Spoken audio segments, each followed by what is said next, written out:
Hi there. My name is Victor Louis, and I'm the head of investment advisory at Sankore Global Investments. And this is your weekly financial markets roundup. We start off again in the US markets where stocks closed lower on Friday as investors essentially took profit, essentially centered around the return of Donald Trump to the White House. The S&P shed 0.3% after hitting a fresh intraday high during the session. The Nasdaq lost 0.5%, while the Dow was down 0.3%, essentially snapping a four-day winning streak. Again, a pullback in some mega tech stocks constituted a major drag to broader markets. We saw Nvidia and Tesla slipping about 3% and 1% respectively.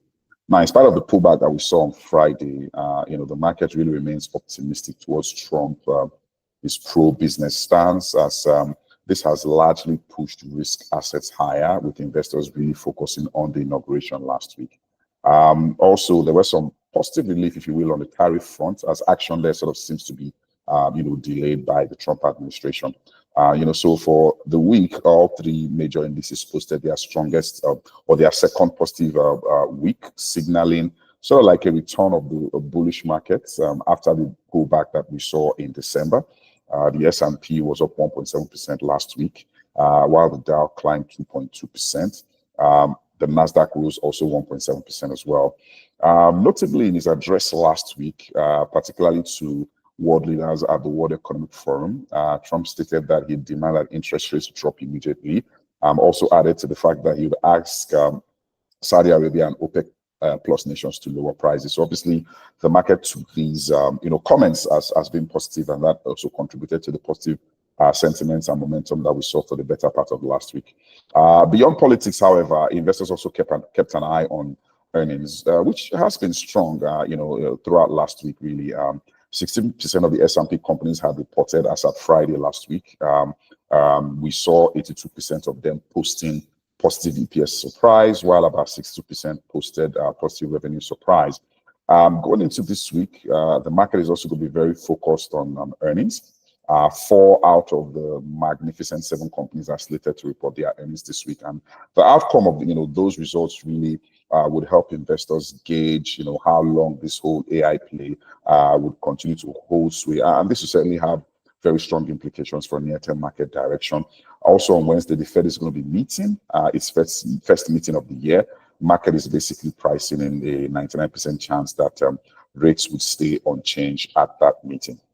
Over in Asia, Japan hiked its interest rates by about 25 basis points to its highest level since the global financial crisis of 2008. So the benchmark rate right now is at 0.5%. This is a move that essentially is part of the move where the BOJ is basically seeking to normalize monetary policy amidst signs of sustained inflation and rising wages. CPI numbers released on Friday saw headline inflation hitting its highest level since January of 2023 at 3.6% year on year in December.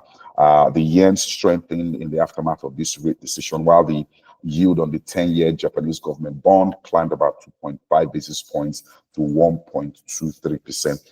The BOJ says it will also closely watch the annual wage negotiations in 2025 because that will have a really strong implication on the path for inflation going forward.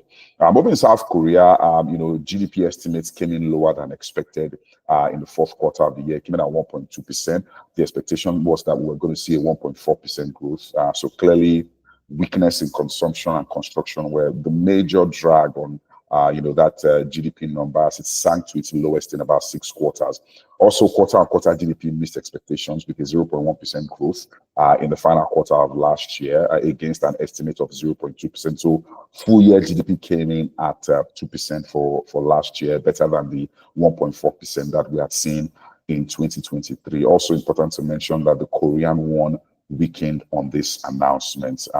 Over to our local markets, where sentiment in the fixed income market, particularly the treasuries market, was largely mixed last week, with investors essentially just cherry picking and really waiting to see the outcome of the auction. And in the aftermath of that auction, we saw demand really intensify across curve. All of the unmet on-field bids, particularly for the one-year paper, essentially filtered through into the secondary market. So at the auction, The DMO essentially offered about 530 billion across, the 90, 180, and 364 maturity. It was oversubscribed. About 2 trillion worth of subscriptions came through. However, the DMO only oversold by about 226 billion. Stop rates remained the same across board. However, the stop rate of the 1-year paper declined by about 82 basis points. For this week, also last week, sorry, the bond market, it was generally quiet, really, in anticipation of the auction that will be happening on Monday. As the auction calendar came out as well, the market essentially was just looking to sort of digest that and get a sense of how the first quarter in terms of issuances would play out. So like I highlighted earlier, there's going to be an auction being conducted today, about 450 billion being offered across 2029 31s and a new 2035 bond. Obviously, the outcome of this auction will prove very, very crucial, in determining near-term market direction, at least in the fixed income market. So for our local market, really, the outcome of that bond auction will be very, very crucial. While for global markets, the action of the US Fed, the sort of earnings that we see coming out, particularly from those tech giants this week, would also be very, very crucial in determining near-term market direction. Thank you very much for your time. We hope that you have a very, very productive week. Thank you.